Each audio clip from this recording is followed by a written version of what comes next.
اور اسی وجہ سے ہمارے نبی نے حضرت خدیجہ کی موجودگی میں دوسری شادی بھی نہیں کی. اس میں بھی یہی حکمت تھی. اگر آپ پہلے سے 4 شادیاں کر لیتے یا زیادہ شادیاں کرتے تو یہ شک ہو سکتا تھا کہ ان کے دل میں معاذ اللہ نقل کفر، عورت کی شہوت ہے، معاذ اللہ ان کا مزاج ہے عورتیں رکھنا. ہمارے نبی نے اس وقت نہیں رکھی جب رواج تھا عربوں میں تو پہلے سے 10 بیویاں رکھنے کا رواج تھا. اس وقت ہمارے نبی نے اس رواج کی مخالفت کی ہے، نہیں رکھی. 25 سال کی عمر میں 40 سالہ بیوہ سے شادی کر رہے ہیں. اگر کوئی خواہش نفسانی کا غلام ہوتا ہے معاذ اللہ تو 25 سال میں وہ 40 سالہ بیوہ سے کرتا ہے شادی. سب سے زیادہ شہوت تو بھڑک رہی ہوتی ہے 25 سال کی عمر میں. اس وقت عیاشی کا جو شوق ہوتا ہے وہ 50 سال میں نہیں ہوتا. تو اگر شوق معاذ اللہ یہ کام شوق کی وجہ سے کیا ہوتا تو پھر اس وقت کرتے، اور 15 سال اس بیوہ کے ساتھ گزارا نہیں کرتے.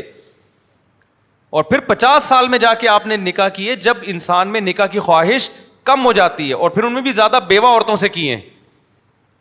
تو یہ اس میں بھی یہ حکمت تھی بھائی، اگر یہ اپنی خواہش سے کیا ہوتا تو پہلے کیا ہوتا نا، تو پتہ چلے یہ بھی اللہ کے حکم پہ کیا ہے. یہ بتانے کے لیے کہ اس میں اللہ کے حکم کے علاوہ اور کوئی مصلحت نہیں ہے.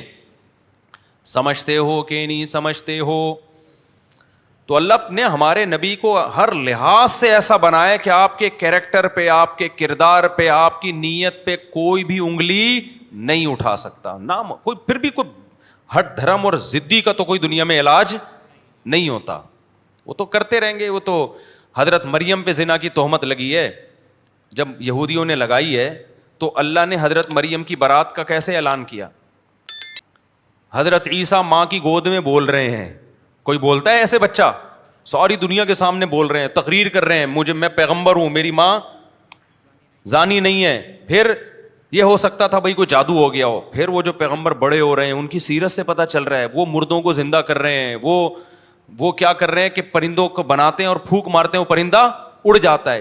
وہ ماں باپ کے حقوق بیان کر رہے ہیں، وہ ایک توحید بیان کر رہے ہیں. تو کہیں سے بھی ولد الزنا والے آثار جاری نہیں ہوتے. تو ہم نے علماء سے سنا ہے زبردست جو قرآن و سنت سے انہوں نے اخذ کیا کہ اللہ تعالیٰ جب کسی پیغمبر کا پیغمبر ہونا ثابت کرتے ہیں نا تو دلائل سے نہیں، براہین قاطعہ سے ثابت کرتے ہیں.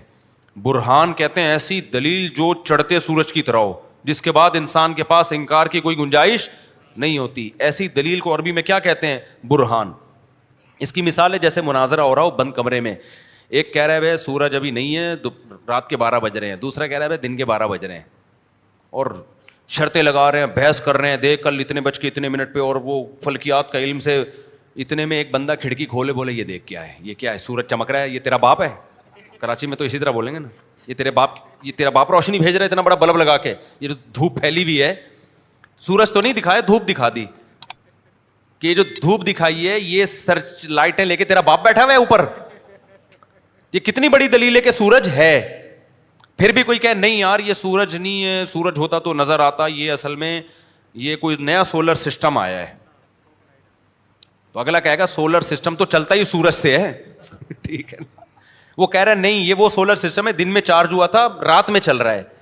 تو آپ کیا بولو گے؟ بھائی ہم اس سے زیادہ کے مکلف نہیں. تمہیں دھوپ دکھا دی